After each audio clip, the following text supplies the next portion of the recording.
Hello, Mr. 411. How is it going? Man, it's going well, Zach. That is good to How about hear. you?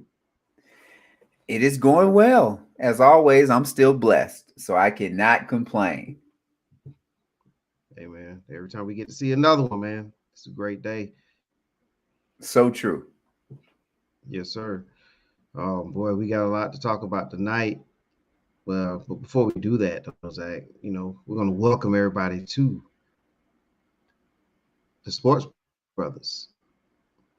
He's Zach. I'm Mr. 411. Today is March the 30th, 2022.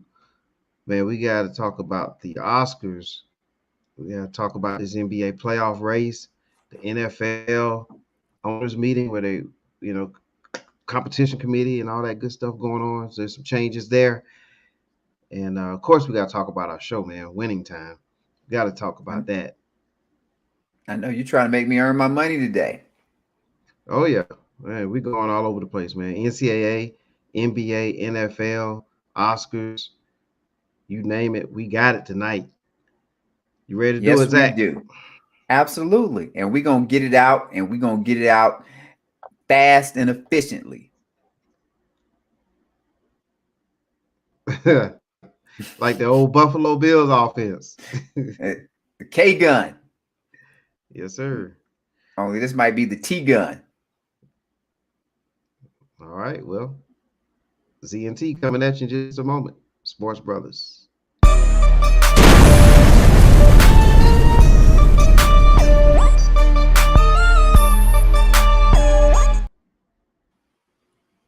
Hello, and welcome back. Hello. Love the intro.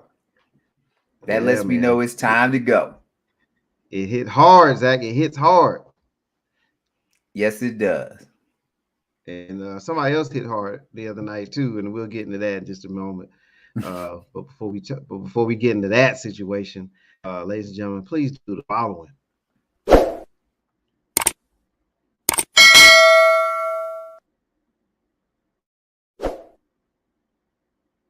Oh, look at there. We got a little upgrade. Tell you, we keep getting a few more dollars in the show. Y'all spoiling me.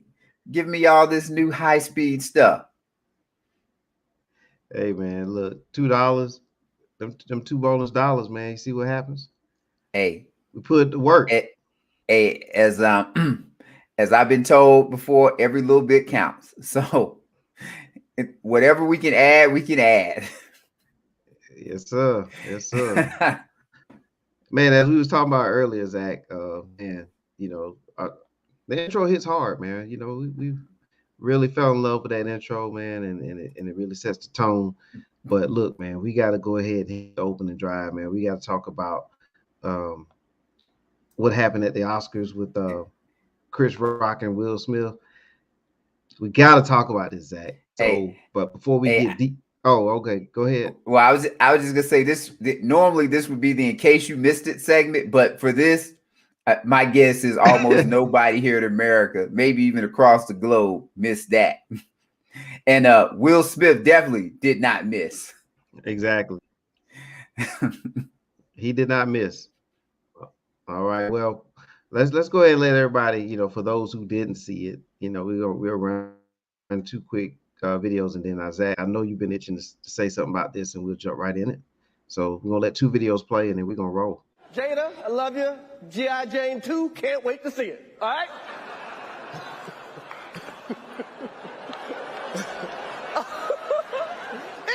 that was a nice one. Okay. I'm out here. Richard. Oh, wow. Wow. Will Smith just smacked the out of me. Keep my wife's name out your mouth. Wow, dude. Yes. It was a G.I. Jane joke. Keep my wife's name out your mouth. I'm going to, okay?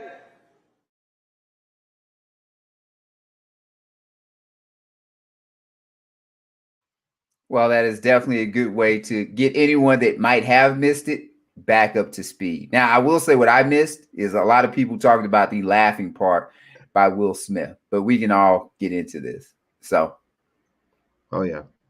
Hey, I did mention 2 videos. We'll do that next because that second video is going to be a apology. So when we get to our apology part of this, we'll play that one. Oh so yeah, quick that part would be great. Well, yeah, all right. So start us off. What we doing? All right. Well, as you can see, the title here, will rock you. And so Will, he did, man. He slapped Chris Rock, man. So man, go ahead and talk about this one, Zach. Well, you had lots of layers. So how are we starting off? Like, what's the first layer you want to start out with? Because it's an onion. We can peel back a whole bunch with this thing. Well, right there at the bottom there, you see the first layer here is why, Will? Why? So are we asking why Will slapped him? Yeah, why did he do it? I mean, isn't that obvious? As I said, I missed kind of in the previous videos because I only wanted to get to the meat and potatoes, but Will Smith was laughing. But when you look at Jada, she was clearly not laughing. And what is that? Happy wife, happy life. So he understood, my wife has been offended. I'm going to go take up for it. Now, if we want to go deeper, and I got this from, and I'm not even going to tell you, I got this from Speak for Yourself when they were talking about it. I didn't know Will Smith had been abused like that because I'm not going to say like I follow him or any of that stuff. But his father abused his mother, and I guess Will Smith spent a good part of his life being afraid, wanted to do something, but didn't have the strength to do anything. And you can clear up anything that I might be getting wrong. So I guess now that he felt like he had the ability to take up for a woman that he cared about and not watch her get hurt, that's what he wanted to do. So that is at least in my eyes, that is the why.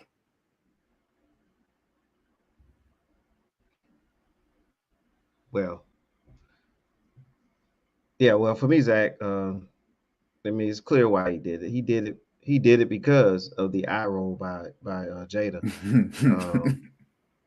She sent the signal, and so Will had to do something, and so that's why he did it. Because initially, he laughed at the joke too. You know, he chuckled, and I think he understood where it was coming from, with it being Chris Rock and being a comedian.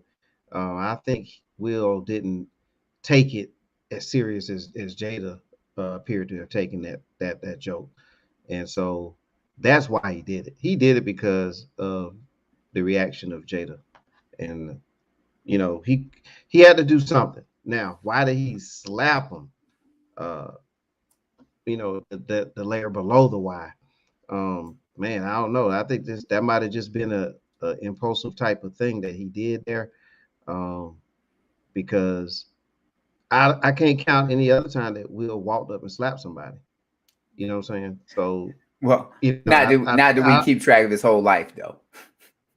Yeah, I mean, you know, publicly like this at the Will Smith at this level, maybe the Will Smith in West Philly, you know, born and raised and all that good stuff, maybe back then, but you know, in his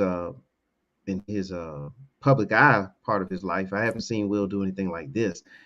So, but you never know, man. Once, you know, when you have to defend the honor of your wife, you know, and you get a look like that, means you better do something. And so he did something. I don't think it was right or what he did, but he did it nonetheless.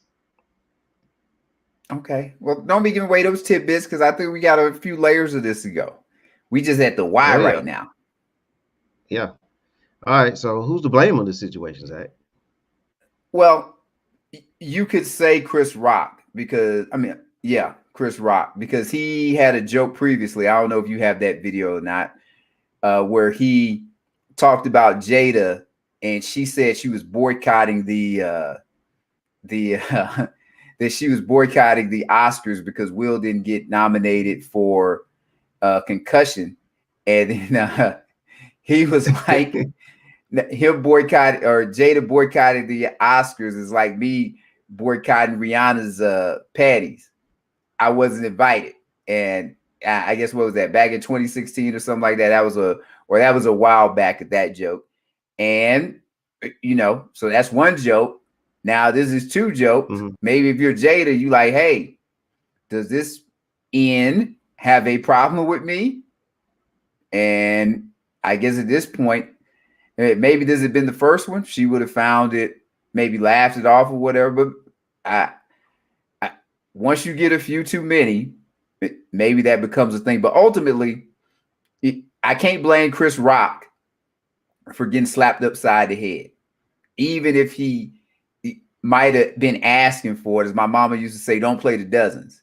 And hey, that's talking about people's family and things like that. Like, don't go talk about somebody's mama back in the day. Don't go talk about the daddy. You start talking about family playing them dozens, stuff like this can happen. But Will Smith is to blame. He's the one that slapped Chris Rock. That's like you can't blame, like nobody else slapped Chris Rock. Like even Jada. Jada didn't slap Chris Rock. Will Smith slapped Chris Rock. So Will Smith is to blame. Because what they say, folks used to always tell, keep your hands to yourself. Mm-hmm. On Will Smith. So once again, this is pretty easy. Yeah. I mean, Will Smith is an adult last time I checked, and yep. We do, and you don't put your hands on people. I mean, we don't resort to violence right off the rip. It was a joke, whether it was a good one, bad one, distasteful, whatever the case may be. Chris Rock didn't put his hands on Jada. If Chris Rock did put his hands on her, then I could see Will putting hands on Chris. So, that's where it all lies with me on that. That's where it lies. I mean, Will Smith is to blame for this. I mean, he set it off. He set it to a whole nother level. So there we go with that. Yes, he did. Now, with that slap, Zach, should Chris Rock should he press charges? I mean, I'm hearing that we haven't heard that he did yet. I mean, and it may happen. So that's why we have this question here. But right now, there hasn't been any movement on it. I hear that the LAPD could actually charge something too if they really wanted to. But nonetheless, should Chris Rock press charges? Well, he has up to 6 months to make a decision. But now we're going to go back to, and let's kind of go back to the old school. Look, we can go where we live from. I done got slapped and or beat up a good little bit in life. And I probably slapped a few people and beat up a few people in life. To me, men, especially grown men, and I'll even go with altercations, conflict is not a big deal. We got this new kind of way about going things in society, and I ain't gonna call it the P word, but I'm just gonna say that we have a much softer society when it comes to conflict, unless it's like boxing or MMA. Other than that, nobody wants to see any conflict. But especially grown men gonna have issues. I don't see a problem if they settle their stuff.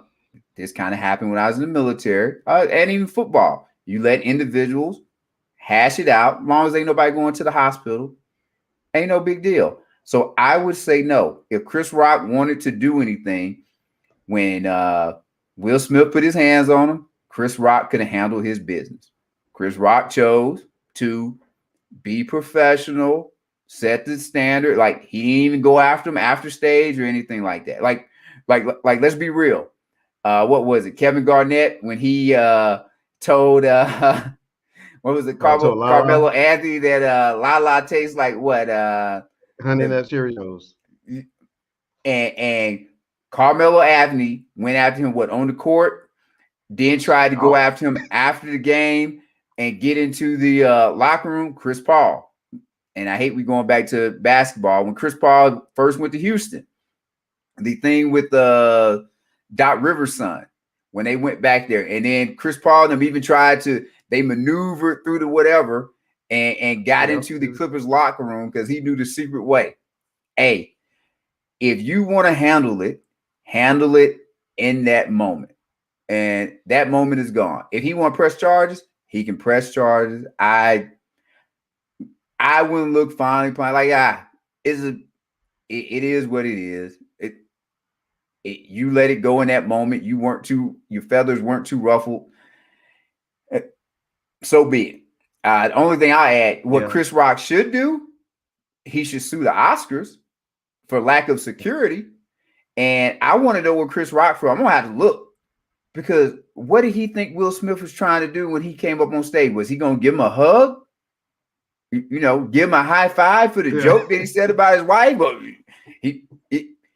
why wasn't he prepared on his guard for something that might would have happened or whatever? Like, he at least should have got a hand up and blocked it or whatever. But where was security at? Like, that's really the bigger thing to me. And like, not even trying to be funny, because you know everybody's gonna kind of maybe minimize this. But what if Will Smith had a knife and stabbed Chris Rock in the neck? And everybody's gonna say that's too extreme. Well, who thought somebody was gonna go up there and slap somebody in the face? So the Oscars need to reevaluate how they do their security. And as I said, Chris Rock probably won't do it. I think he's headlined the Oscars a few times, but that would be who I think Chris Rock should go after, if anything, because it's the Oscars' fault. Nobody should be able to get up on stage like that. Absolutely. And that's why, and speaking of stage, I think that that's why a lot of people initially thought that this was staged, because of that, because, you know, Will Smith walking up to him and, you know, standing up to him. And I can see where people might have thought that this was a staged event, air quote. So, but, you know, to answer that question, Chris Rock, in my opinion, should not file charges. I think he's winning this entire situation right now because he didn't lay hands on Will. He just did his job as a comedian. Again, whether how good or bad the joke was, distasteful, he was just doing his job as a comedian. He can also play the card that he didn't know that Jada had a condition. And so he can always go that route too, that, hey, if I'd known her condition, I wouldn't have made a joke like that distasteful. So I think he's winning in this situation. Plus, he got slapped. He didn't get punched and the jaw was broken or eye socket, you know, and all this kind of. It doesn't look like he was physically, like, really harmed physically. Now, a slap, in my opinion, is worse than getting punched. It's kind of, you know, a thing, but at the end of the day, he's okay, and I don't think you should charge because of that. So Chris Rock, you keep doing what you're doing right now, because you're winning right now, in my opinion, in this situation.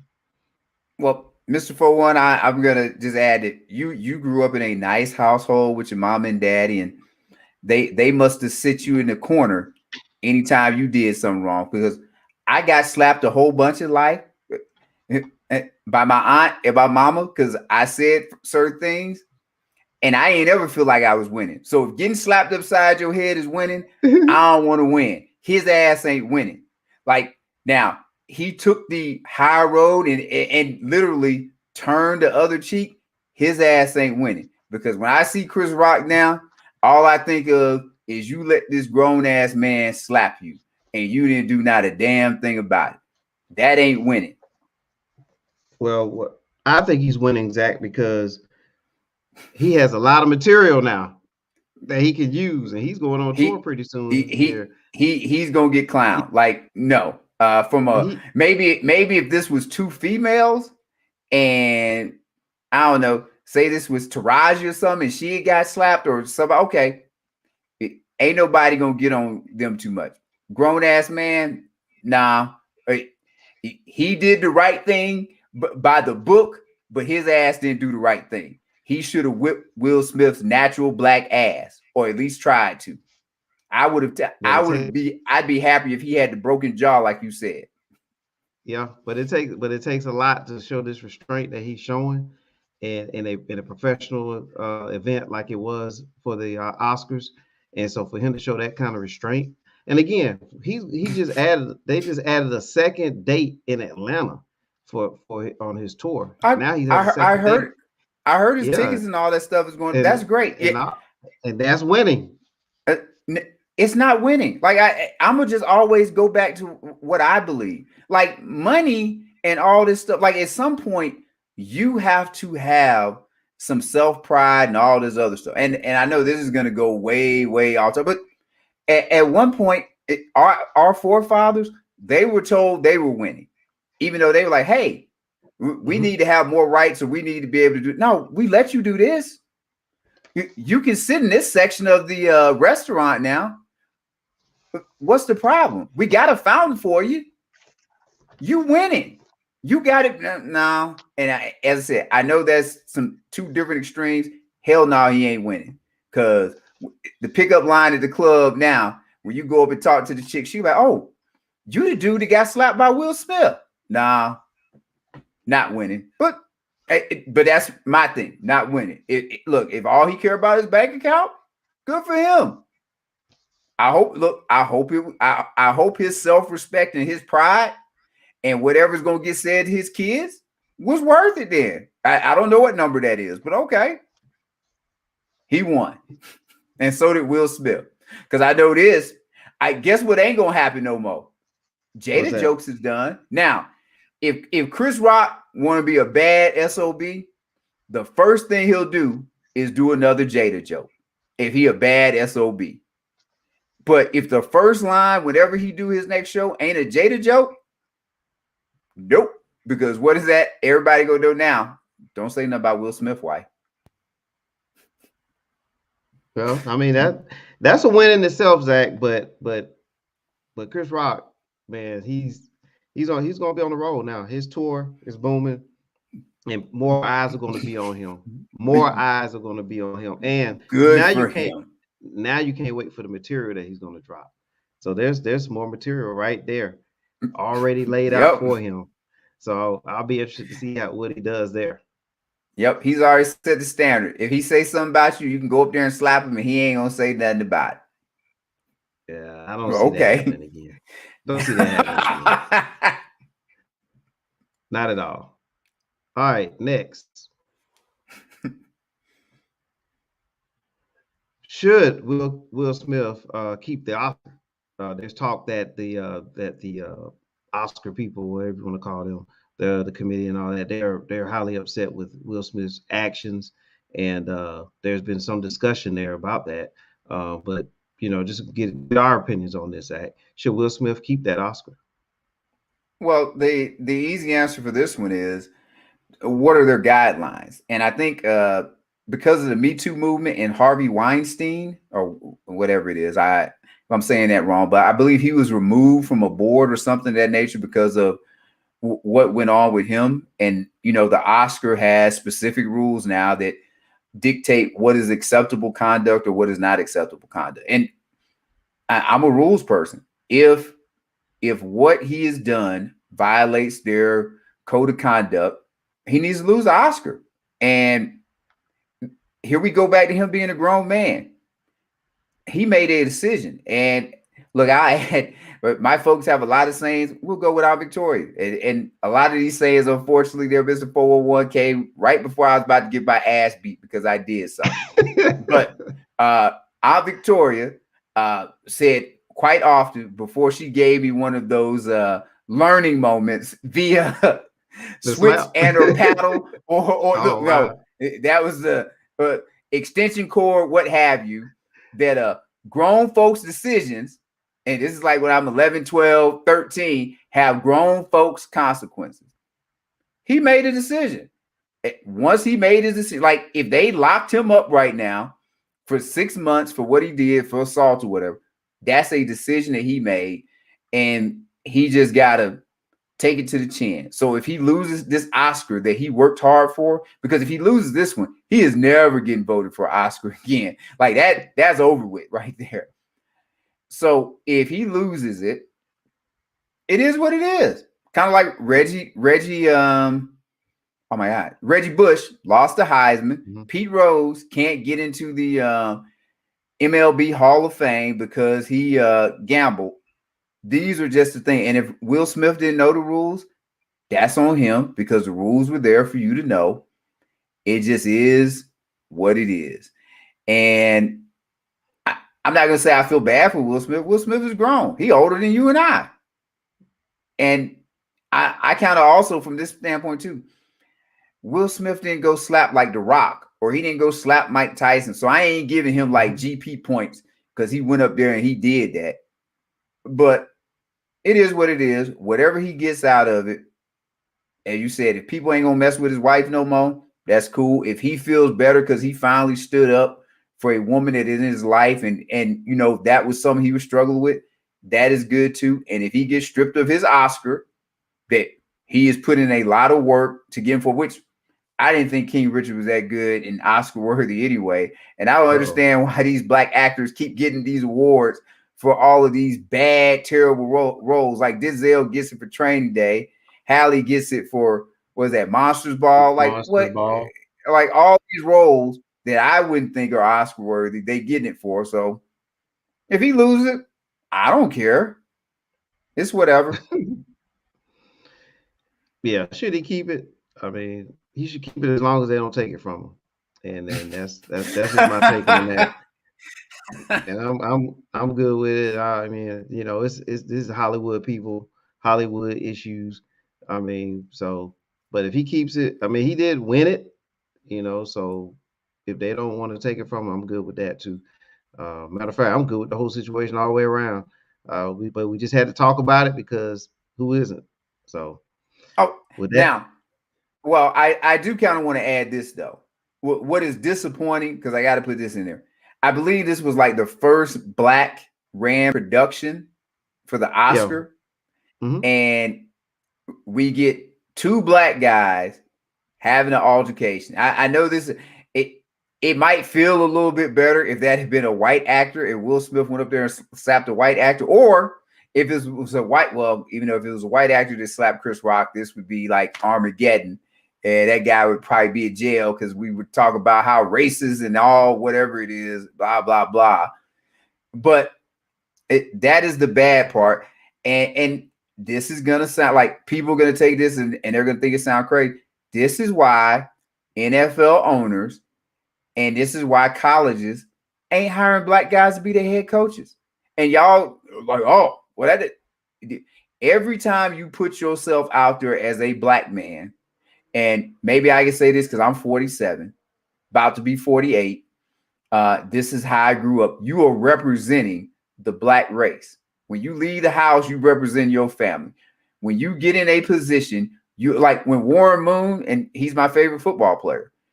When he was out there playing quarterback, he was representing other black quarterbacks that were going to come after him. And how he performed on the field, kind of like Doug Williams in the Super Bowl.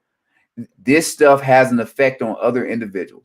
So when we don't get hired for these positions because some white owner isn't happy, or I should say isn't comfortable putting one of us in that position, and I can say this because I'm a black man, when they're not happy putting us in that position, I don't want to hear all this whining and moaning and, oh, they won't give it. Because when you do stuff like this, like, because I'm not trying to be funny, how many white people really are in our circles as black men, and do they have influence? Do they really get an opportunity to get to know us? If you in Iowa, which I don't know how many black people there are, but I'm assuming there's not a lot of people in Iowa, Kansas, Nebraska.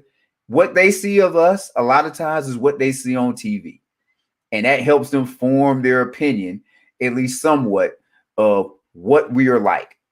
And when you see this, I mean, you take from it what you take from it. Now, that's it. They ain't got to listen, but we ain't getting hired for some reason.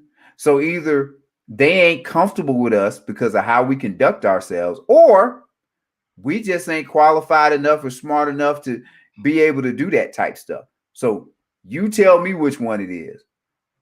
I feel like I'm smart enough to do a whole lot of things that people that don't look like me can do. So it's got to be something else, and it comes from a comfort level, in my opinion. Yeah, I mean, it's a good take, Zach. But I just, as far as the Will Packer situation, I mean, to me, he has nothing to be ashamed of about this, and he shouldn't get any blame on this situation. This is not, unless this was something he wrote, and I don't think he wrote this script, this part of the show. This is something that the three involved. This is their thing, and I don't think Will Packer should get any blame for this or any stain on that, because outside of that, I mean, it was everything from what I saw looked fine to me. And but I will say this, Zach, I'm gonna tune in next year if Chris Rock is hosting next year. I'm gonna tune in, unlike I did this time. I might tune in too. Yep, for no other reason, just to see what might happen. But look, Zach, we talked about slapping, talked about being ready, things like that. So as you can see, there's a website right here, Keith Morgan. Man, if you want to get ready in case Will Smith walk up on you, yes, check ready. out. Yes, check out ptwithgrit.com. Keith Morgan to get you ready and get you fired up. Hey, Chris Rock, I hope you paid attention. All right, take a look.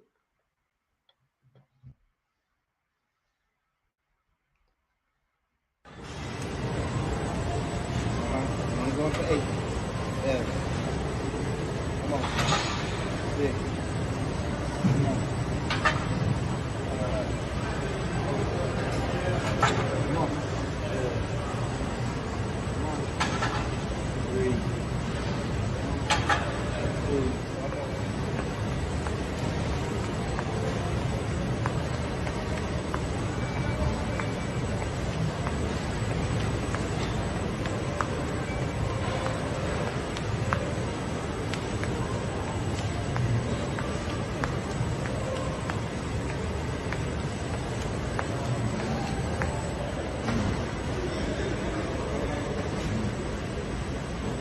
Go ahead, Miss B.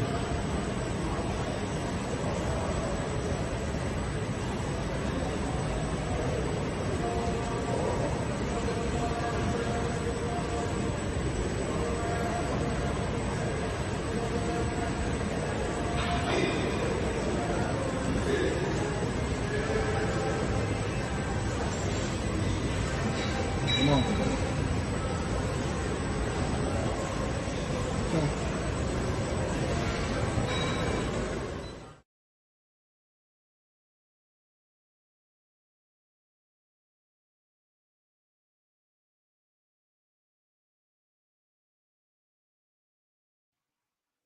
Well, I am glad we are still doing the show, but I do miss the music. Unfortunately, they told us we can't do that no more. But hey, get with Keith Morgan.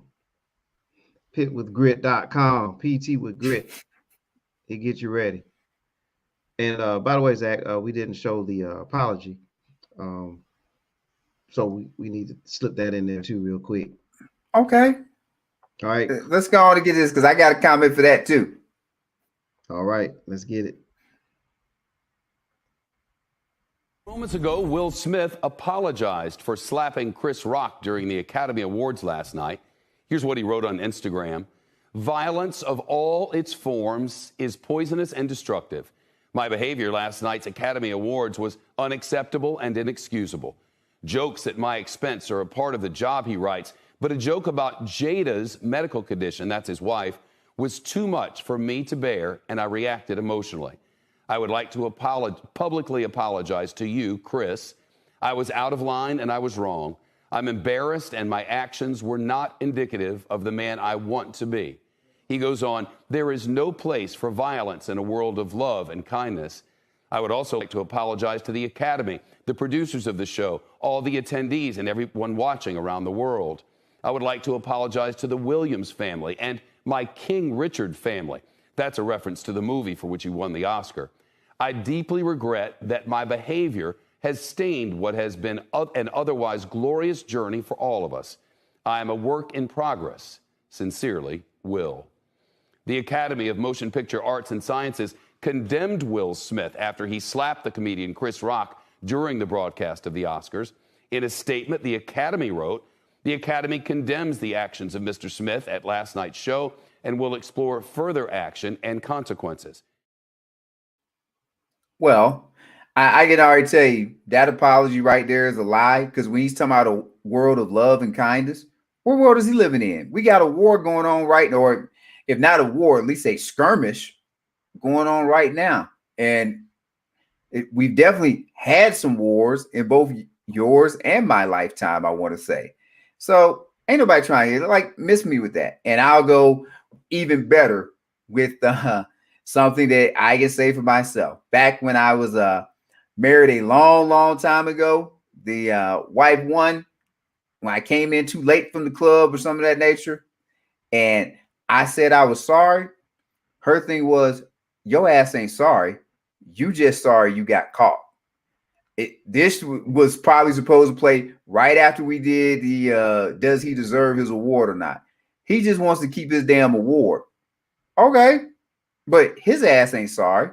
Like 24 hours is too long to say you sorry. What he is exactly what he was in that moment.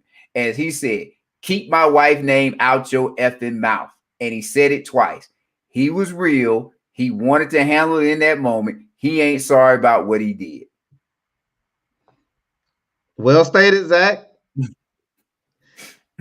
And I see a lot of people trying to jump in on this Will Smith, Chris Rock situation. So, Jake Paul, he's offering up 15 million each for them to get in the ring and have a celebrity match. So we'll see. I would watch. I can tell you Yeah. now that I'd be more interested in that in some of the boxing matches they done put out there. I would be happy to watch that. Yeah, and Jake Paul is one of those guys who's been boxing.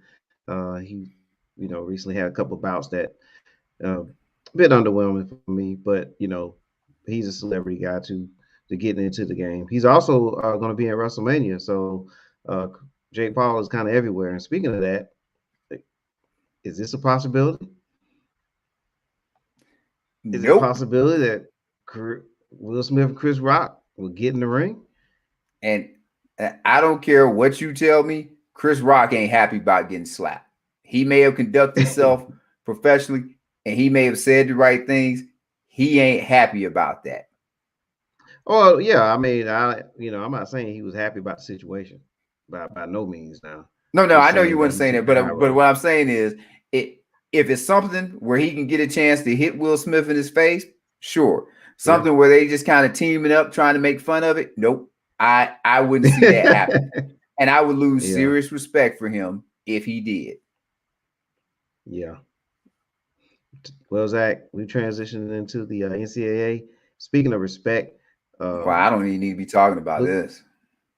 There's some teams here: Duke, North Carolina, Kansas, and Villanova. They are in the Final Four, and so that starts Saturday.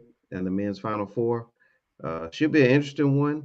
And we're gonna chop it up for just a second about that. What's your thoughts on the Final Four? I guess the first thing that comes to my mind is, how does Duke not win this? It seems like it's just kind of, and not that they committee set it up like this, but it looks like this is meant for a fairy tale ending for Duke, for Coach K to go out on, because they probably should beat North Carolina.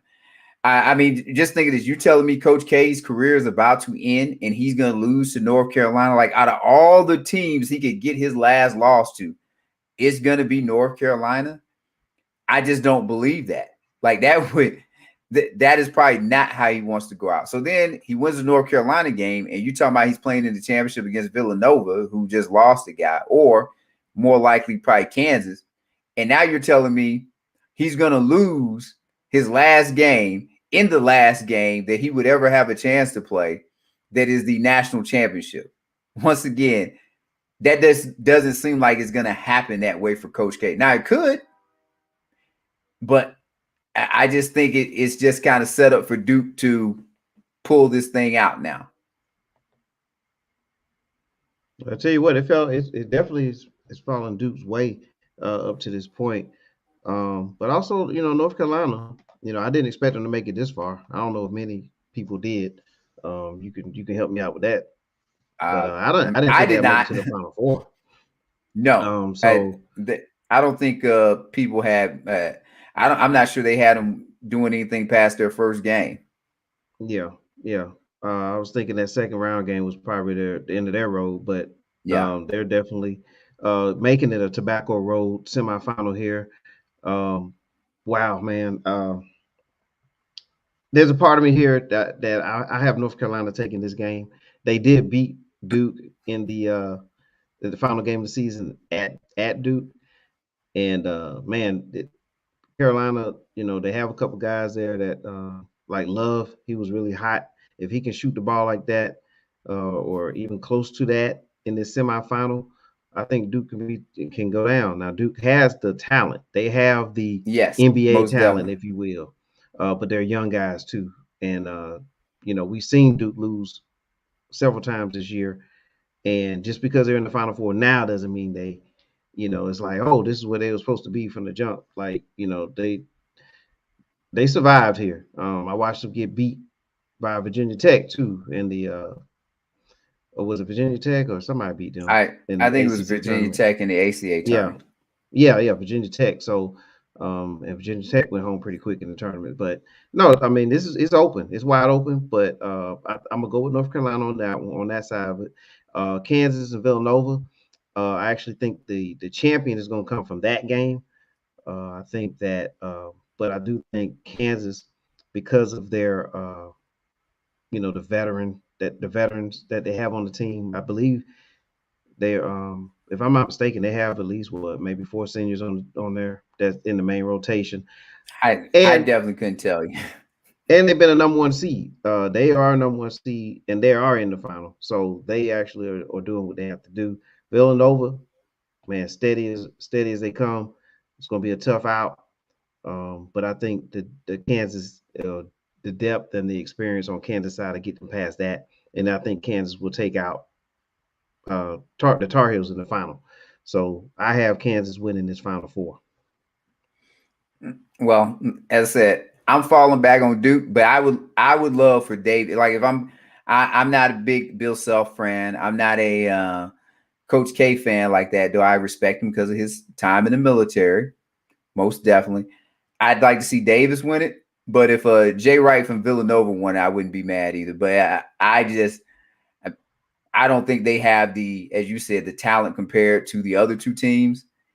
And Hubert Davis has the least coaching experience out of all of the guys here. So if you were ranking the coaches, he's definitely number 4. Jay Wright is probably number 2. Coach K 1. Yeah. But we'll see. Look, maybe I'm jinxing Duke by saying I see him, but that just. But like I said, if you're doing it, if we're here at Saturday night around this time and they're doing an interview with Coach K talking about, hey, this was your last game and you lost against North Carolina, like that just will be crazy. That's what I said. It's just in any of them scenarios, it just don't seem like that's going to happen to Coach K. Now it could, but we'll see. Yeah, we'll definitely see. And the tournament, just to throw a little bow on this tournament, man, it's been wild and crazy. But with all the upsets, all the dramatic things that have happened in this tournament, look what we get at the end. We have 4 blue blood type teams playing for the national championship, and that's wild in itself. After all the chaos that happened in this tournament. Well, I think a good bit of the chaos, what it normally does, is it just makes it easier for teams like this right here. Like, because if you replace Arizona with whoever, then they're kind of sort of blue blood. Like if Gonzaga had made it, then they're kind of like all of this stuff. It just makes it easier for those top teams. Like, because all of them teams at the top ain't going to make it anyway. So when you lose one here, okay, that guy, they just kind of fell behind in the race because this is more unlike a sprint. This is like a long distance run. And as when you watch track, you see guys kind of start falling back. Then the next guy, he's falling back. So yeah, it typically works out like this, unfortunately. Maybe you'll get what occasionally like the Miami head coach. Who's that? George Mason. Didn't he get them to a Final Four? Yeah, George Mason. Yeah. So remember the Butler run? Yes. Occasionally you'll get those, but typically It's gonna be a basketball school that's there. Yeah, yeah. All right, should be entertaining. And Well, man, I'll definitely be watching Duke, North Carolina. That's a sports bar game. Yeah, there you go. All right. But with all the chaos and everything that was going on in the tournament, and if you have been in a lot of chaos and things have been chaotic and you just need to relax, check out Heavenly Spa Mobile. Heavenly Spa Mobile, 2484 Ingleside Avenue, Building A, Suite 101-A, Macon, Georgia 31204. LaTanya can be reached at 478-747-9231. That's 478-747-9231. Heavenly Spa Mobile, where relaxation is the key. And also, Heavenly Spa Mobile is back to back to back. Pulled a Chicago Bulls 3-peat. Pulled a Kobe Shaq 3-peat. Best of the best in the state of Georgia. Been voted back to back to back seasons. That is nice. Looking to pull a Bill Russell and go back to back to back to back. So if you need your back taken care of, you need your shoulders taken care of, you need to get a good rub down. How about your neck? The neck and your back. And Tanya can take care of that. And if you don't believe me, if you don't believe Zach, because he is a gift certificate extraordinaire. He definitely has invested his deep pockets into Heavenly Spa Mobile. And I'm trying to appreciate that. But we're gonna let LaTanya speak for herself. Hi, I'm LaTanya. I'm the owner of Heavenly Spa Mobile. I've been in this business 19 years plus. If you're in dire need of a massage for achy muscles, back, neck, shoulder, hip, legs, feet, come on down and schedule an appointment with me. You can't go wrong. There's nothing wrong with taking care of you because no one's going to be able to take care of you.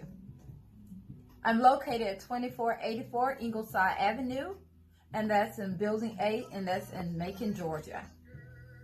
Again, you can go online to Heavenly Spa Mobile to schedule your future appointment, or you can reach out to me at 478-747-9231. I look forward to seeing you soon. Thank you, LaTanya. Hopefully you will see me soon. I know there's a lot of people that want to see you soon, Zach. No comment. Yeah. But check out But next topic. Yes, but check out HeavenlySpaMobile.com. And LaTanya take care of all your needs when it comes to the rub down. All right. Let's talk about the NBA, Zach. The Eastern Conference, Western Conference race is nearing its end. And so we're going to talk about, some things here, just give our takes on the playoff race right now. You have the in the Eastern Conference, there's a battle up near the top. There's a race for the 1 seed, especially the 1 through 4 seed, actually, trying to get home court advantage at least in the first round. So let's go ahead and just chop it up a little bit about the Eastern Conference, and then we'll jump over to the West. Well, I am a little disappointed because Reggie must have known some of the things I was going to say. He just decided he wasn't going to be a part of the night because he didn't have no ammo for it. But it's all good. Like, I'm not going to overthink this thing. The teams that are going to be in the play-in, the only one that you can really take a serious look at is the Nets. And they have been so inconsistent all year that who knows what's going to happen with them. I'll let you make the case for them, but they've been injured. They've been inconsistent. They don't really have a great chemistry among the whole team. I don't think they're coming out the East. Now we got to look at teams that might be serious contenders. And I'll just go with easily. I'm just taking the Bucks. I'm not going to overthink this thing. They have the best player in the world. They have the best player, and they got a team around the player, and they're the reigning champs. So even though I don't have, I guess, much faith and the coach, and a lot of times they play some dumb basketball to me. There's no murderer's row in the East, even though they're all muddled together. Miami, their best player is Jimmy Butler. He can only get you so far. Celtics, Tatum's their best player. He's only getting you so far. And if you depended on Joel Embiid and James Harden, good luck with that, because they've shown me what they can do and what they about. And a great example is last night. Giannis, 40, 14, 6 with 3 blocks, 1 steal. Oh, by the way, 1 block was the game-saving block on Embiid after Harden took a 3. And what, did he miss everything on the damn 3? So I'm good with it. You say what? It was off. Yep, it was off. Well, that was the one I was saving. But I would go as far as to say that Embiid is not Embiid. Giannis is the best offensive player in the NBA and the best defensive player in the world. And I'll save that for the second lap because somebody might want to talk about KD. And I thought Reggie might be in here to argue with that. So I'll save that little tidbit for a minute.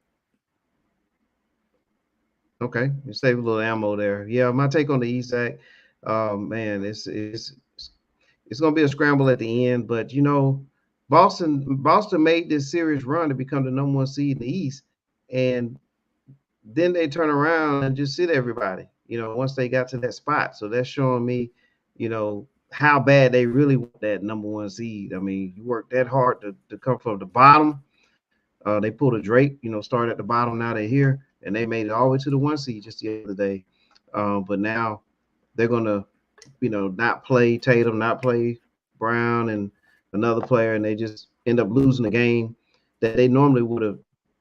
But the way they've been rolling, they would have taken that game. So for me, it looks like, as you stated earlier, the Bucks, man, they should, you know, and again, we talked about the MVP the other day, you know, and I have Giannis as the MVP because I was saying that the team that wins the East, Eastern Conference, going to be the MVP between Embiid and Giannis, and that's who I have coming out of the East this year is the Bucks at this point. You did ask me to speak on the Nets. I think the Nets, you know, man, there's just so much that's going on with them back and forth. I mean, they always have a puncher's chance. As long as you have Kevin Durant and you have a player in Kyrie that can put up, you know, 30, 40 at any time, you definitely have a shot. But there's just so much inconsistency there with the overall organization that I think they're going to fall short as far as winning the East.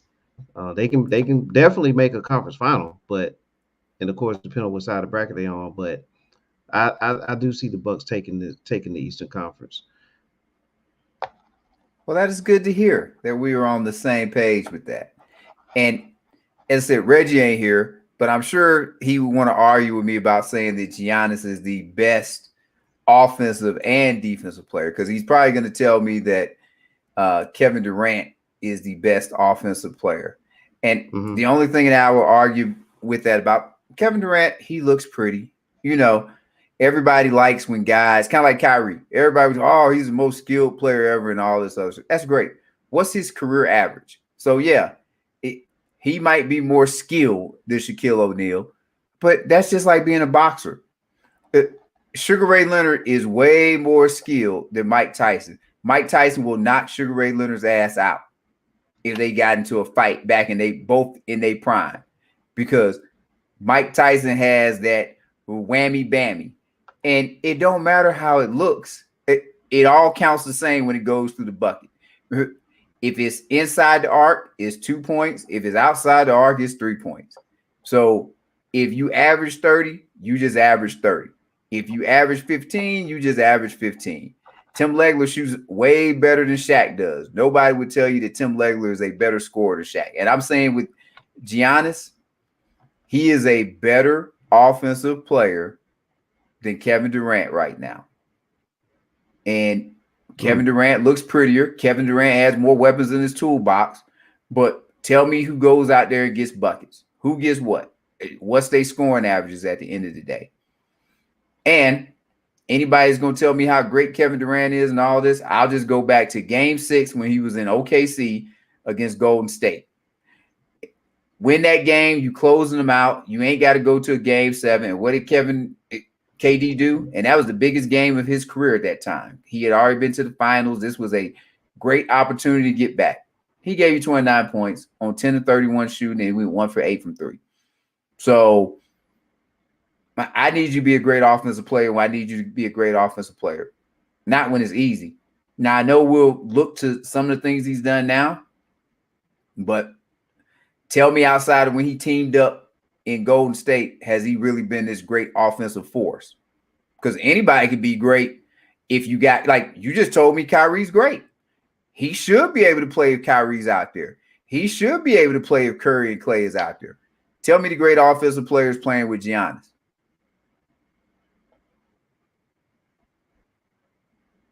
And Giannis still gets his numbers. So there's none. There's no great ones. But exactly. Giannis, as we said with Giannis, I think. Oh, I'm sorry. I think we both agree that Giannis is I have him as the best player in the league because of what he does on both ends of the court, his impact on both ends. I would take Giannis over everybody in the league today. So there's no question there. There's also no question that Durant now, he can score. He can put the ball in the basket. But I think when you take the rebounding from that Giannis brings to play, the shot block and the defense, the ability to get assists, and he puts points on the board, and he's improving his free throw shooting. So, I mean, and that team is a team. They all fit. They all have everything going. Everybody knows what their roles are going to be. I think with Brooklyn, it's just been so segmented all year that, they're going to need another year to get all that together at this point, the way it's looking. Now, I will say this, Zach, and we have to keep an eye on this too in the East, is that, I know there's a lot of talk about Kyrie and how about him missing games and everything. Oh, my bad. Wrong one. It's okay. We'll have to fire that producer there. But I like Paul George. Yeah, Paul George is on the way. He was just in a hurry there. But just want to bring this point up that Kyrie Irving missed a lot of time this season. He's now recently been able to start playing home games in Brooklyn. But Kyrie is not the only player in the NBA that is unvaccinated. There are other players. They just don't have that name or that star power that Kyrie has or the attention drawn to them. Even though Kyrie does a lot of that on himself. But there's some other players on other teams, i.e. Boston and Philly and other teams that may run into that situation if they have to play the Raptors in the first round, for sure. So the East might be, it's kind of tight now near the top, but it could really flip in all kinds of different directions if anybody has to play Toronto, and that might change some things too. So we just keep an eye on that as well. Sounds good. All right, let's head to the West, to the Wild Wild West. Western Conference, Zach. Well, I know we both agree that Phoenix is going to the West at this point. Am I correct? Yes, that's what I said. I'll just make this one easier for you. Again, the Suns are winning the West.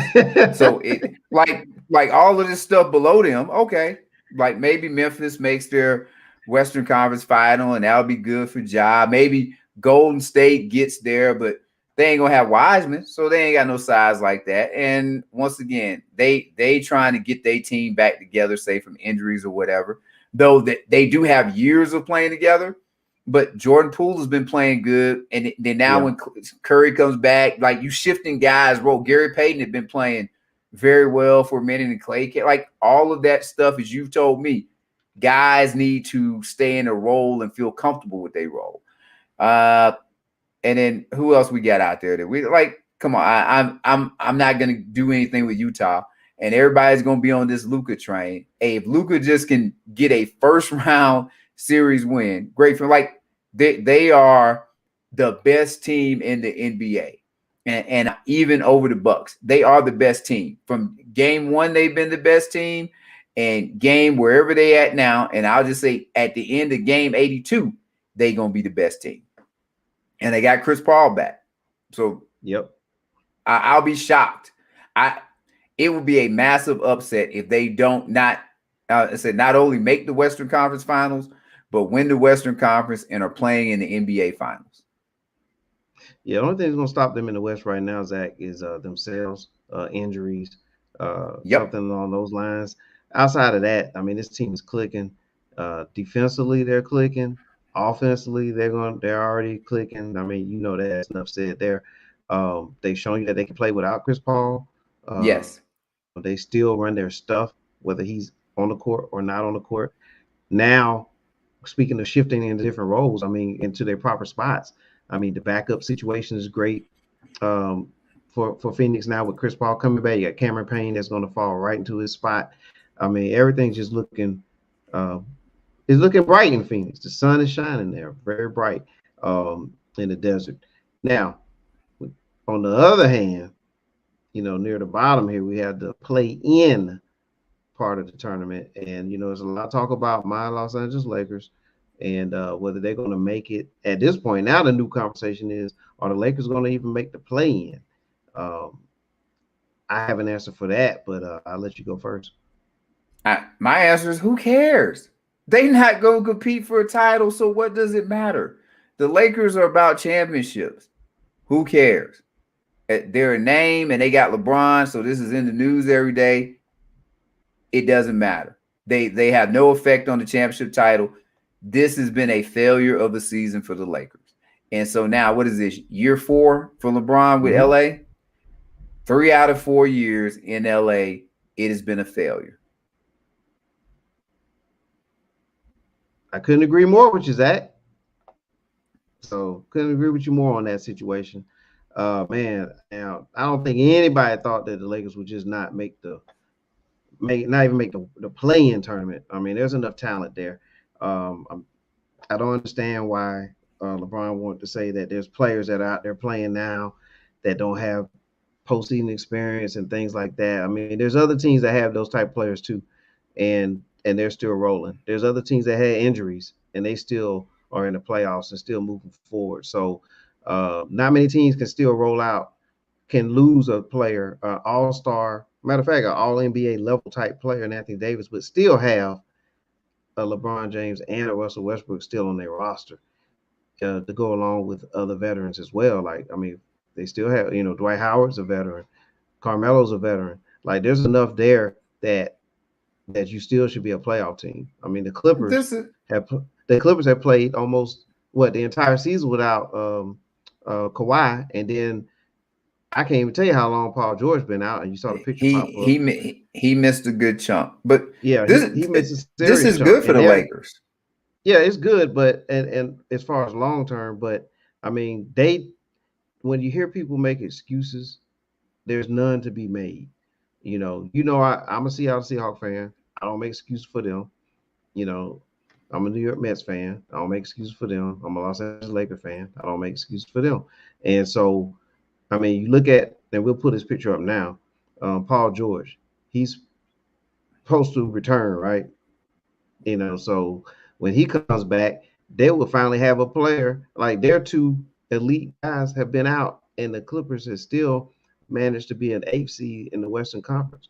So with that said alone, I mean, there's no reason why they should be down. The Lakers have internal turmoil that we're not hearing about, and it comes out in little bits occasionally. That's all there is to it, because you are correct. They should be able to make a play-in game. They have internal turmoil, be it Team LeBron, Team Westbrook, or the Lakers organization. But those are kind of like 3 factions, and there's stuff going on. Will we hear about it? Maybe we will, maybe we won't. But that's what's going on. All right. Well, what else is something else that's going on is Ernest Butts Jr. Ernest Butts Jr. Let me tell you about him, Zach. He's a former professional boxer. He now trains. He's a trainer, and man, he has a boxing academy. And he's also a fan of the show, Zach.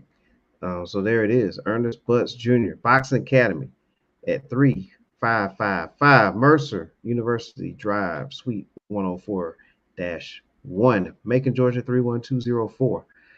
And you can see the numbers right there where you can reach them, 478-254-5442 or 478-319-1502.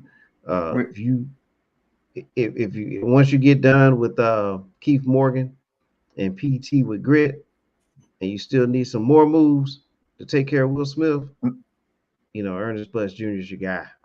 We got a clips of Mr. I would say we got a clips of Mr. 411 in there getting his training on.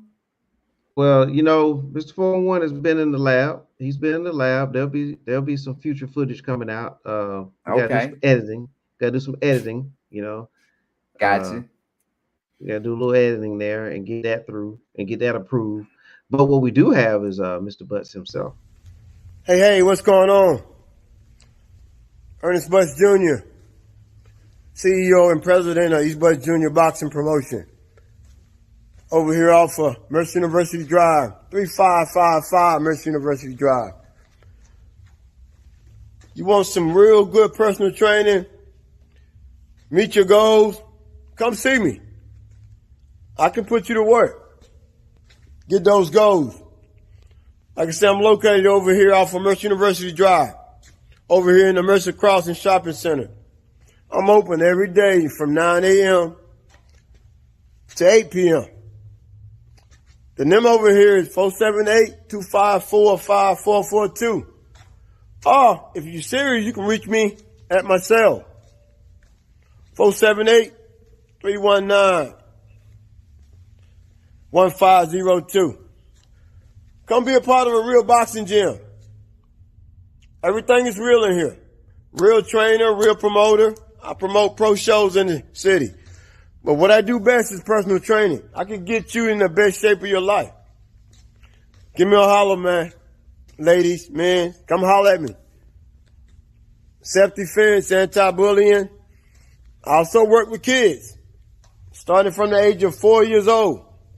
That's right, 4 to 7, and 8 to 16. Come shop with me. Have a great day. Peace. Hey, I'm gonna say, he got me motivated from that. That's a nice gym. So I would say definitely take it up if you can. That is something, it'll do you good. Absolutely, Zach. You never know. You might see Mr. 411 in the ring. Oh, I've already seen Mr. 411 in the ring. But gotcha.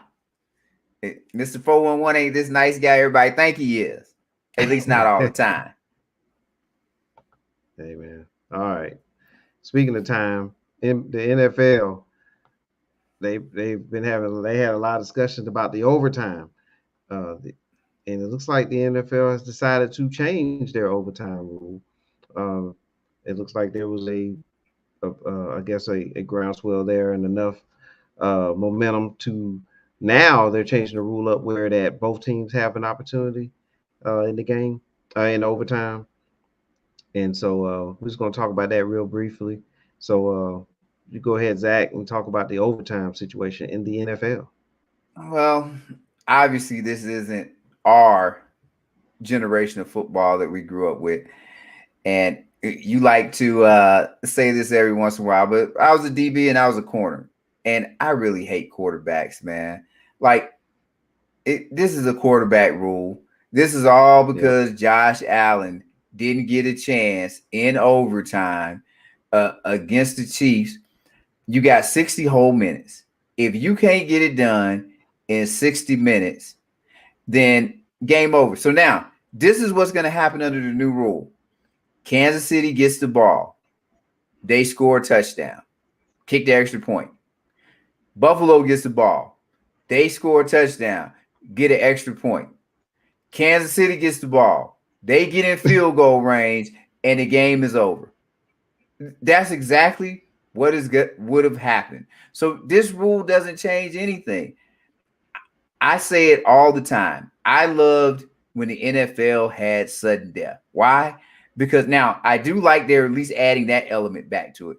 But sudden death used to be so great, especially in overtime, because anything can happen. Kick the ball off, kick returner could take it. Hey, maybe the kicker slips, and he falls. And now he didn't kick the ball as far. Maybe the team kicks an onside kick. I always bring this up. Sorry that I got to bring up the memory, but your boy Hasselbeck.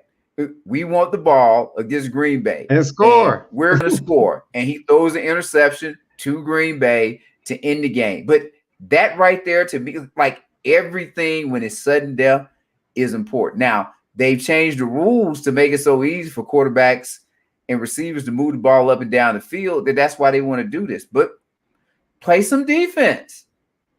It doesn't change anything because people will still be complaining when Josh Allen scores a touchdown to start the game, Kansas City scores to then tie the overtime, and then Buffalo comes back and kicks a field goal, and they're like, that's not fair. This is we keep giving out orange slices and trophy participation awards to everybody instead of just you got 60 minutes. There is no rule, especially for Buffalo. They're allowed to score every possession that they have the ball. They can. If you want to score 100 points in a football game, you can. So it is what it is. It's a QB rule. Got it. Man, I don't like this rule. I didn't like the previous overtime rule. I didn't like that either. So, I mean, I know they were trying to make a compromise, and then they did with once the offense, if whoever gets the ball, they score a touchdown to start the game off, it's ball game. And I thought that was about as fair as it can get if you want to stretch this out a little bit. But honestly, man, you know how I am. I'm old school on this, and I don't like the 2-point conversion. I just think that, that you play the game, and then when you get to the end, it is the most exciting part now because everything is in the play. That's why you have a special teams. That's why you have a defense. That's why you have an offense.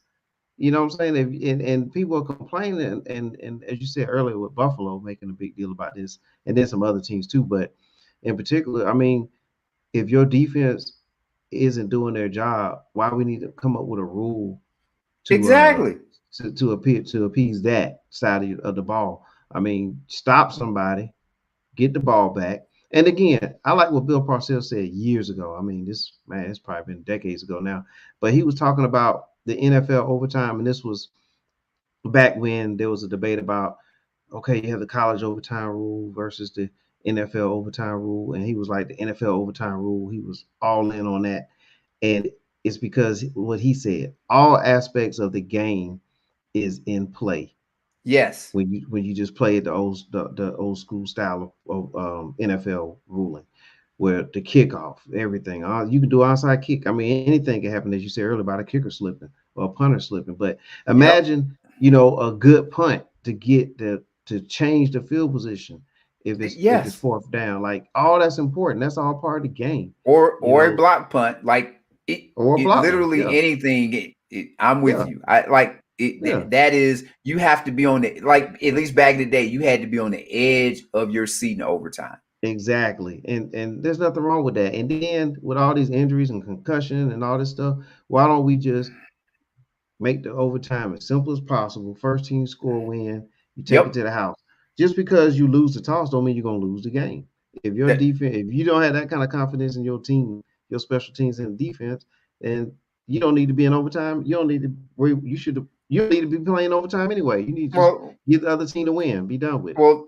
Well, this is them admitting that we have made the game too offensive centric, and it's hard for the defense to stop the offense. Now, I will add this though: this rule is better than the previous rule, only because it makes no sense to me that if I go down and score 3 points, the other team gets a chance. But if I go down and score a touchdown, the game is over. Either give the other team a chance or don't give them a chance. And if we're going to do it, give each team a possession, and then I'm fine with the sudden death from there. But like I would say, take the time out of the game. There is no time in the game anymore. It's team gets a possession, other team gets a possession, and then once that's over, sudden death until somebody scores. So we don't even need a clock in overtime. There you go. At least for postseason wise. Yeah. Well, that's what I'm saying. Postseason wise. During the regular season, I think is going to keep the normal rule that they have now in place. Which I don't agree with that either. I mean, if you're going to play it one way, play it that way the whole season. Whichever way you're going to go, at least go one way the whole year. But hey.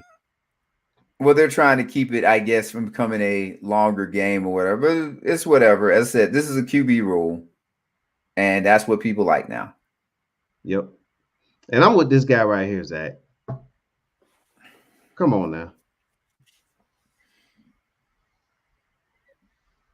He doesn't fear sudden death. Neither should the other 20. Well, but the whole thing is, if we worried about winning the game, or I'm sorry, losing the game because of overtime sudden death, then what are we prepared for? Who prepares for overtime?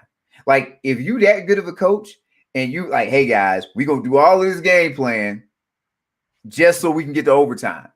Like, if you that good, you got all that played out, okay. But I don't remember going into a game thinking we trying to tie or go to overtime. If anything, you trying to avoid that and win the game in regulation. But whatever. That's it. It's a QB rule. This change keeps happening, and it seems like it always involves Patrick Mahomes. Because wasn't the first one when Brady went to Kansas City and they didn't get it? So then they came up with the 3-point rule or whatever, and then now once again a Patrick Mahomes game. So it's whatever. Yeah. Anyway, enough of that. That was depressing enough there. From overtime to winning time. All right, let's talk about our show, man. The series about the Showtime Los Angeles Lakers. I thought you was about to say prime time, but okay, we can go to winning time. Yeah, we're going to winning time. We do have a future show dealing with prime time, but we're getting into winning time. This is the show, Zach. I caught up on the episodes now, so you can take us back to the episode 3, I believe, with Jerry Tarkanian. No. You go ahead and you give us your analysis. I'll add a few nuggets in, but since you caught up, you go ahead and give them your view. I am going to say this once again, as a non-Laker fan, I love this series. I really wish it was kind of like on Netflix, so I could just watch all of the episodes, because this episode 4 was great. But I'll let you go on, and I'm just loving it. But go ahead. Oh man, I'm enjoying it. I mean, I like what they're doing here. They're giving you now, let's go ahead and just put this out there, Zach. Everything that we watch on this show is not exactly true. They're taking some truth and then they're adding a little flavor to it. For example, Norm Nixon and the flamboyant persona that he has on here is not exactly him. But yes, they're trying to make it interesting for TV. Yeah. So when you see stuff on this show, don't think just because you see exactly what's going on is that's exactly how it was.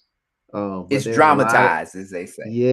There's a lot of elements in here though that's true. Like, you did have Norm Nixon and Magic Johnson battling at the same position, and eventually they're on the floor together. So they show you how that, they give you a visual of how that might have happened.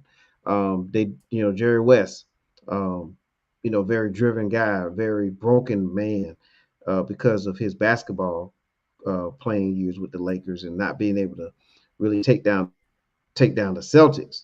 Actually didn't take down the Celtics. And they show you how frustrated he was, how all the demons that he has. So I like that they tie all that in there.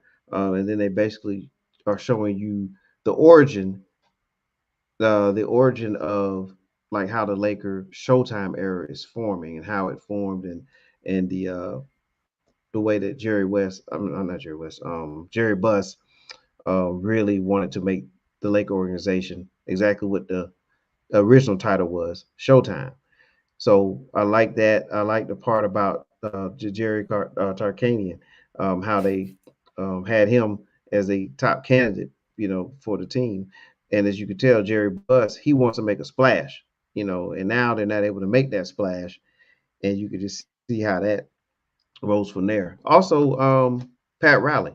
I like how they're giving you the backstory of Pat Riley, Yes. and because a lot of people will, if it's depending on how old you are, you probably only remember Pat Riley as like the Marty suit wearing, slick hair, smooth, you know, coach for the Lakers. But they're gonna show you how he actually became the coach of the Lakers, and he didn't just didn't fall out the sky and became, and he was always this coach destined for greatness. So you get to see that kind of stuff, and that's what I like about this the most, Zach. And then they give you a little bit of Kareem and show you, you know, his his ways and how surly he, you know, the man was, and but everybody respects him as captain, and so you're gonna hear that a lot, cap. So when you hear people say cap, that's that when you hear that, that's why, and that's they're gonna show you how that all began too, and then ultimately Magic Johnson, my man, like Magic, the star, and I'll tell you something about this. It's like you can see where Magic is different. He was just a different guy that came along in a time where basketball was not played at the point guard position the way Magic is coming in, and you're seeing how players have to adjust to that, and Magic as well having to adjust to that. So, man, all those elements there make it a great show. And by the way, the way they shoot it, they're shooting this show, and it looks like it's 70s. You know, the image on the screen, it looks like it's you're watching the actual show in the actual decade in that time, the 70s and early 80s. So, I mean, I'm loving it, man. What about you? Well, I like that the further we get away from the first episode, they are. It seems like they're getting away from that Deadpool breaking of the fourth wall where the person leans out and is talking to you. Like I don't need y'all talking to me. Just let me see the history of what is going on. Now, some of this stuff, number 24, and his last name was Boone. Let me give you his actual name.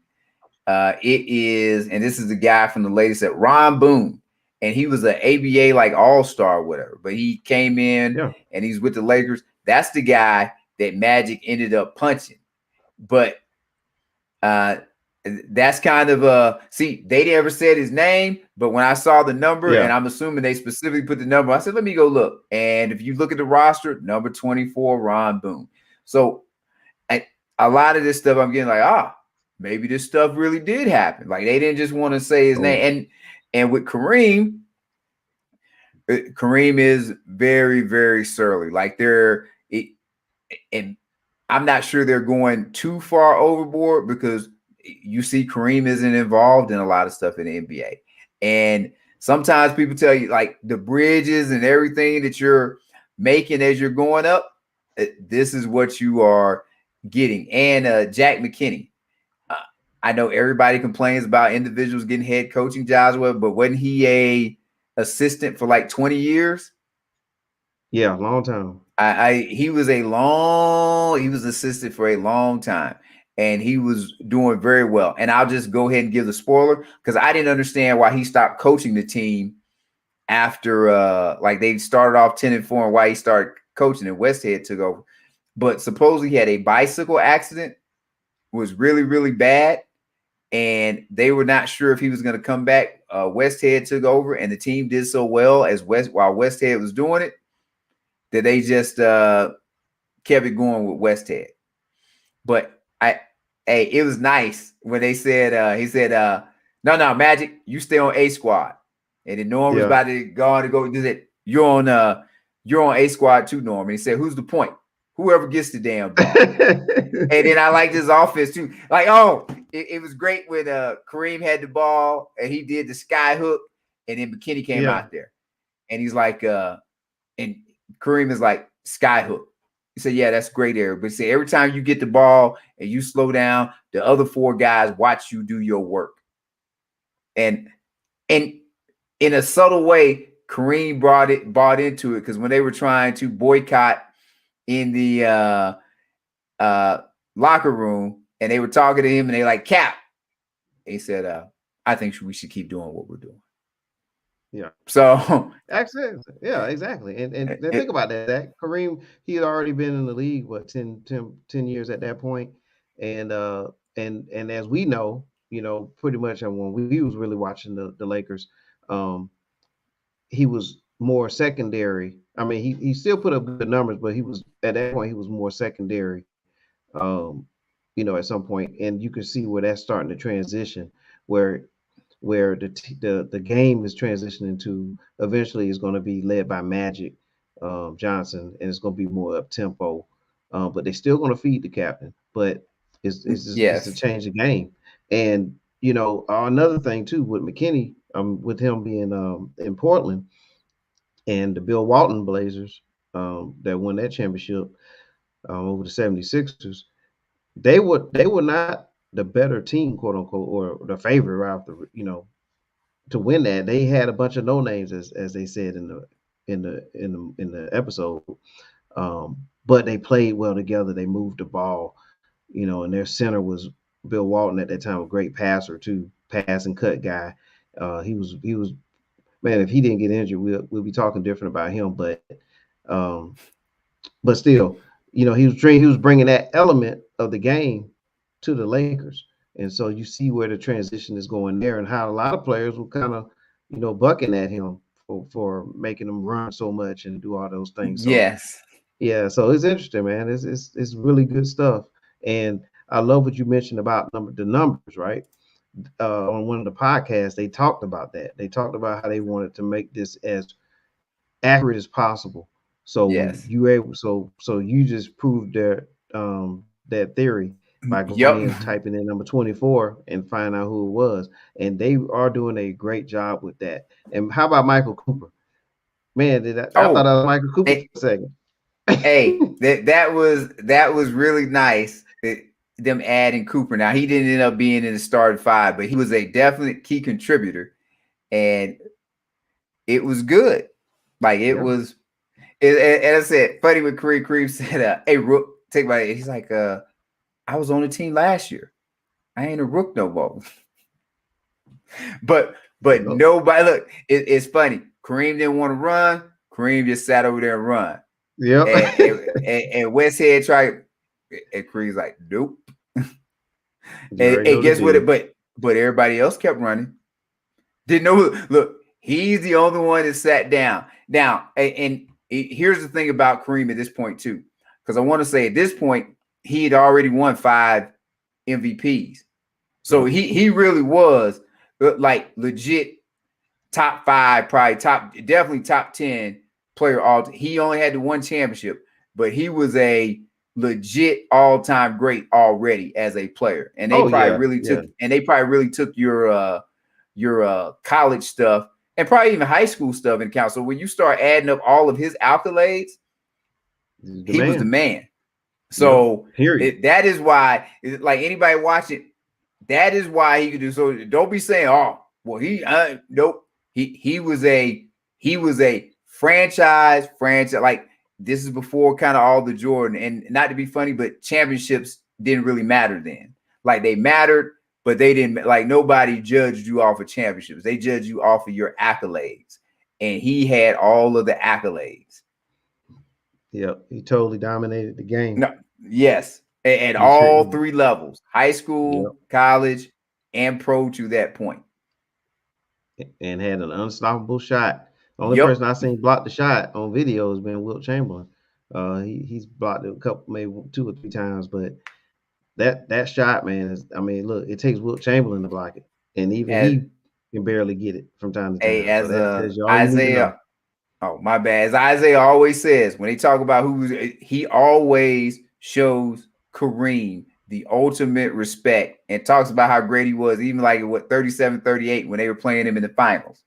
Yeah, exactly. More big men need to really develop that skyhook, man. That's probably one of kind move. Yeah, that's probably one of kind move, because if they could develop it, you'd have to think that they would do it. And it doesn't. I mean, sometimes people don't want to do the moves that don't look super cool, if you will. But I mean, I think it's a cool move. Here we go back to that skill thing. Somebody would probably try to tell Yeah. me that Kyrie Irving is a more skilled player than Kareem. And I would tell you, he's going to go down, like you said, with that sky hook and put it in the basket damn near every time. I don't know what Kyrie going to do, but Kareem is going to have 30-plus points at the end of the game, and it's going to look pretty efficient. Kyrie might have 37 points, but I don't know if that's going to be on 10 or 40 shooting, or that might be on 18 or 20 shooting. Who knows? But I know, look, we know what we get from Cap, and that's why I'm going to start calling from now on to. I like Cap.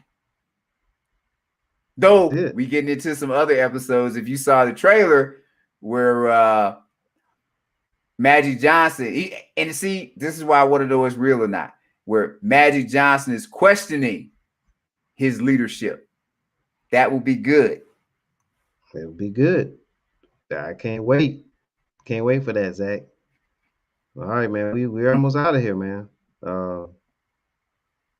We have the shout out section, and then we're gonna hit the road here, man. So you got anything for the shout outs? I most definitely do. Some people text me and gave me an update. Let me make sure I get this right. That Shaheen Holloway of St. Peter's is taking over as the Seton Hall head coach. Wow, Seton Hall. Wow, okay. He is. So he's only going to have to drive maybe 10, 15 miles, if that far. It might only be like 8 miles, for his new job. So congratulations to him.